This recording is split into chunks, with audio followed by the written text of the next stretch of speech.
Hello. So I want to talk about the EQD, the Evolving Question Driven Essay, and explain it to you a little bit and give you an example of how I might go about doing this essay. First of all, you want to find a topic or an idea that you want to do some research on and find an article or a text or a YouTube video or anything out there that interests you. Okay, so then what you do, as I explained in these directions, is you find some evidence from that source. That helps you ask a question, and then you come up with a really good question at the beginning that drives the rest of the essay. And the question should be open-ended. Try not to find questions that are easily answerable, like what's the percentage of Americans who do blah blah blah, or how much did we spend on blah blah blah in 2022. I mean, you can do that, but if you do choose a question that's easy to answer, then you'll find that you're gonna have to once you answer it, you'll have to come up with another question um, that's open-ended, that's harder to answer, that has lots of different answers and shades of gray, and it leads to a conversation or even an argument about how to answer the question. So I'll tell you a topic I thought of yesterday was ice cream. And so I started doing some research on it. And I went into the CSU library database, which you can find by, it looks like this. And I typed in ice cream, and I found a really interesting article about late night snacking on ice cream.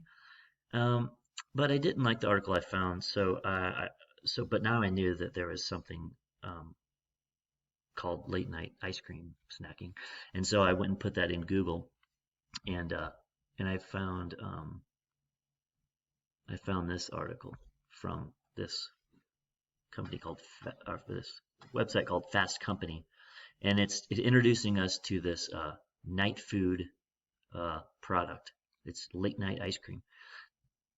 This article is written by Rena Raphael, and it's pretty interesting, and it talks about this company and how the guy made it, and what this ice cream is made of and why they think it's good. And as I'm reading through, I'm coming across pieces of evidence that give me questions. For example, here it says that ice cream can be taxing on one's body. So the question is, why is late night snacking bad for you? As I go through, this tells us what it's made out of.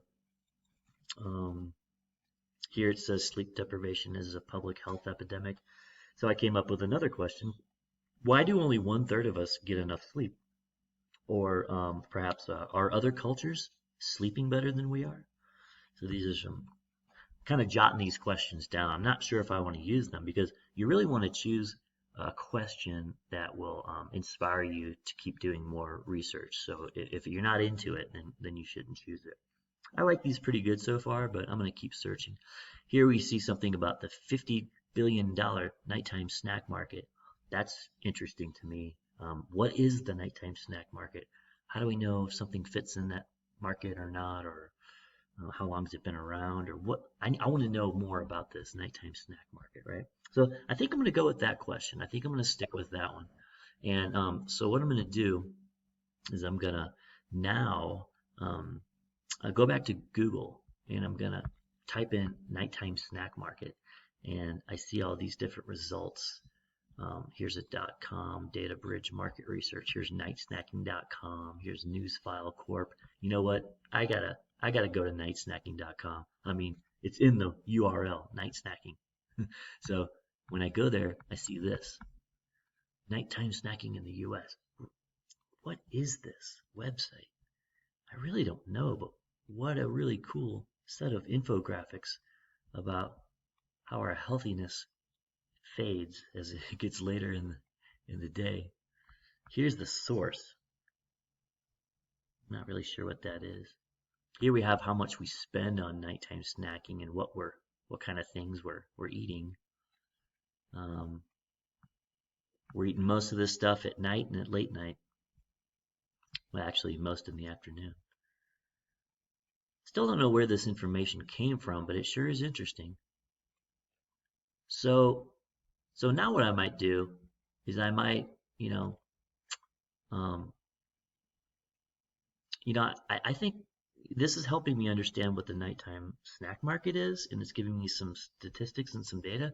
The problem is for me, I don't know where this data is coming from, and so I, I might discuss this in my EQD, this source of how there's all this great information, um, but I don't really know where it's coming from, and so I think what I want to do, oh, it's from Night Food. Hey, that's the company that makes the ice cream. How about that? Interesting. So it's to promote their own product. Wow. Okay. So that's interesting. So I got to talk about that in my EQD. Okay. And so now I feel like, you know what? I didn't get very good information from going to this source. So I need to go back to the drawing board. Here's another source I found from the Washington Post talking about sleep snacks at night. Food makers push sleep snacks at night. So I'll do the same thing as I've done with all the other sources. I'll read through, I'll look for evidence that helps me answer the question. Um, Here's some studies have found that late night snacking. So I might use that as like, what kind of studies are doing this, right? What kind of studies are, this is my evolving question, right? So as you're doing your EQD, you can say things like, well, I thought this, but now I'm starting to think this. And at this point, I know this, but now I need to know this new thing. And so what I'm going to do now is go back to the library databases, and this is what it looks like. I typed in American snack market here, and I found one, the nutrient density of snacks. And so I can go here and I can read the background. And if I like that, I can go up here and click on the full text, the nutrient density of snacks. So now I do the same thing here. You see, are you starting to understand how the EQD goes?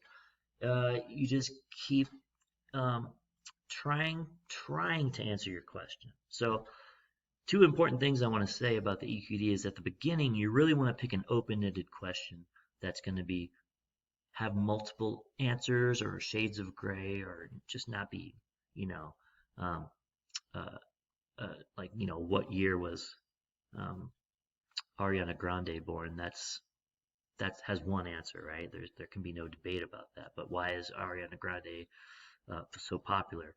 Now that's an open-ended question, right? Okay. So that's what I tried to pick here. What is the nighttime snack market?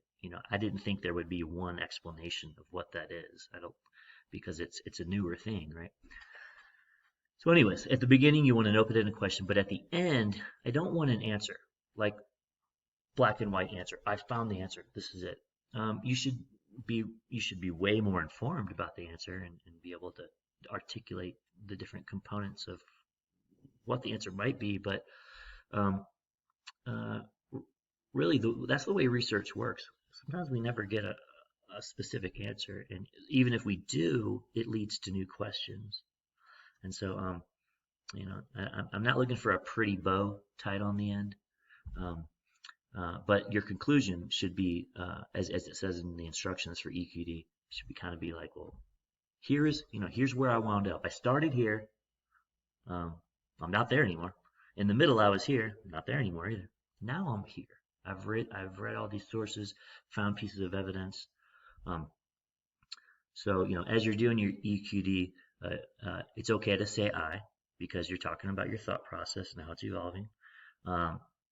It's okay to quote, pull out, copy and paste language, and put quotation marks around it.